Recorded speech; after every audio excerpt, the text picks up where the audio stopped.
കോഴിക്കോട് ചാലിയത്ത് മത്സ്യബന്ധനത്തിന് ഉപയോഗിക്കുന്ന ഫൈബർ വള്ളങ്ങൾ അപകടത്തിൽപ്പെടുന്നത് പതിവാകുമ്പോഴും രക്ഷാപ്രവർത്തനങ്ങൾ ഏകോപിപ്പിക്കാൻ സർക്കാർ സംവിധാനങ്ങൾ ഉണർന്ന് പ്രവർത്തിക്കുന്നില്ലെന്ന ആക്ഷേപം.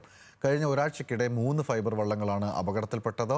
എന്നാൽ ഉയർന്ന തിരമാലകളെ മറികടന്ന് രക്ഷാപ്രവർത്തനം നടത്താൻ കഴിയുന്ന ബോട്ടുകളില്ലാത്തതുകൊണ്ടാണ് രക്ഷാപ്രവർത്തനം വൈകുന്നതെന്നാണ് കോസ്റ്റൽ പോലീസിന്റെ വിശദീകരണം.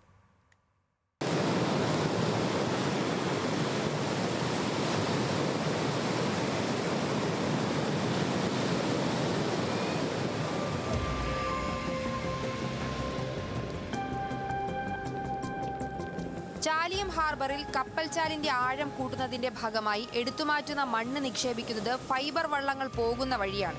ഈ മൺകൂനകളിൽ തട്ടിയാണ് വള്ളങ്ങൾ അപകടത്തിൽപ്പെടുന്നതെന്ന് മത്സ്യത്തൊഴിലാളികൾ പറയുന്നു. ഇവിടെ കപ്പൽചാലിൽ നിന്ന് മണ്ണെടുത്തുകൊണ്ട് പുറത്തു കൊണ്ടിടുന്നുണ്ട്.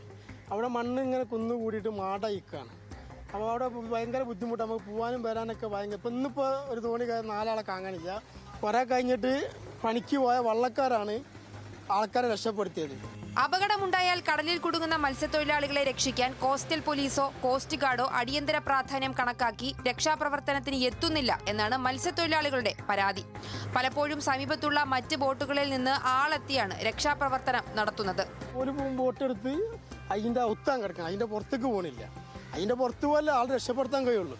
ഒരു പടന്ന് നോക്കിയിട്ടുണ്ട് ഒരു കാര്യമില്ല. ഇപ്പോൾ മത്സ്യത്തൊഴിലാളി മീനായിട്ട് വരുന്ന തോണിക്കാരനാണ് ആളെ രക്ഷപ്പെടുത്തിയത്.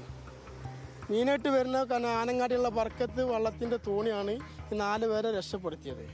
അല്ലാതെ കോസ്റ്റൽ പോലീസിനെ കൊണ്ട് ഒരു ഉപകാരം. ഒരു പോലീസ് ബോട്ട് എടുത്തുകൊണ്ട് അവിടെ നിന്ന് നിൽക്കാൻ ചെയ്യണം.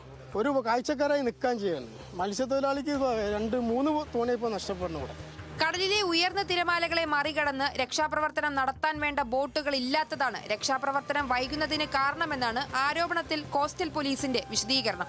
പ്രതികൂല കാലാവസ്ഥയിൽ കടലിൽ പോകരുത് എന്ന നിർദ്ദേശമുണ്ടായിട്ടും അതിനെ മറികടന്ന് മത്സ്യബന്ധനത്തിന് പോകുന്ന വള്ളങ്ങളാണ് അപകടത്തിൽപ്പെടുന്നതെന്നും ഉദ്യോഗസ്ഥർ പറയുന്നു. ന്യൂസ് മലയാളം, കോഴിക്കോട്.